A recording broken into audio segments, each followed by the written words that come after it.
कहवाई सीताजी के नैहर कहवाई सासुर कहवाई सासुर हो।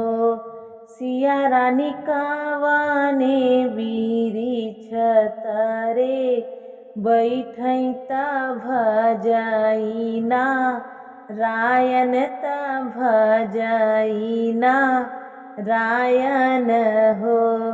सिया मोरी कावने बिरिछ तरे बैठई त भजईना रायन त भजईना रायन हो। जनकपुर सिया जी के नैहर अयोध्या में सासुर अयोध्या में सासुर हो।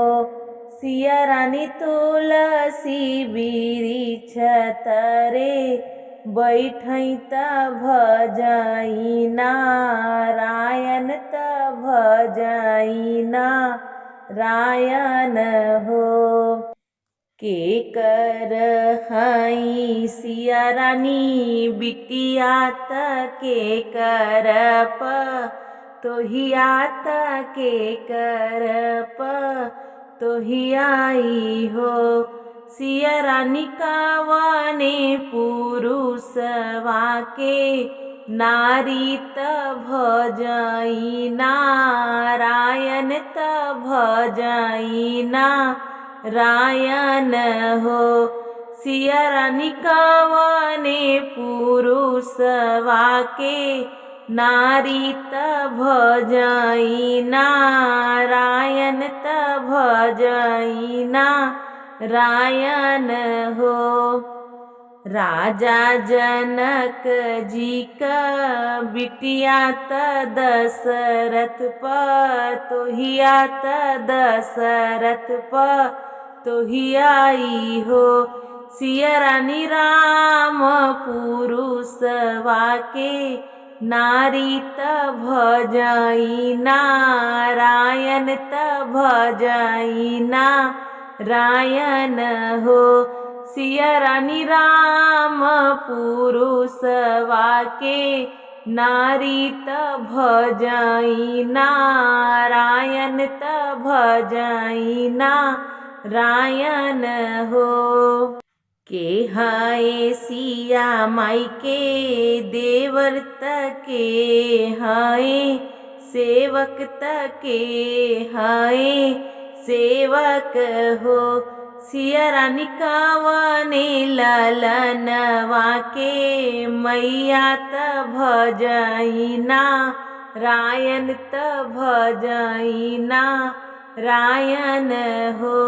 सिया रानी कावने ललनवा के मैया त भजईना रायन त भजईना रायन हो। लक्ष्मण है उनकर देवर हनुमान सेवक हनुमान सेवक हो। सिया रानी लव कुश ललनवा के मैया त भजईना रायन त भजईना रायन हो।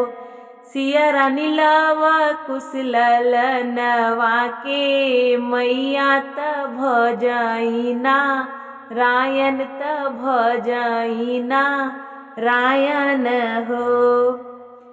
जेयह सोहर गावई त गाई के सु नावई त गाई के सु नावई हो। सिया रानियो न कर पुरवाई मनसा त जन्म जुग बिहसई जन्म जुग बिहसई हो। सिया रानियो न कर पुरवाई मनसा जन्म जुग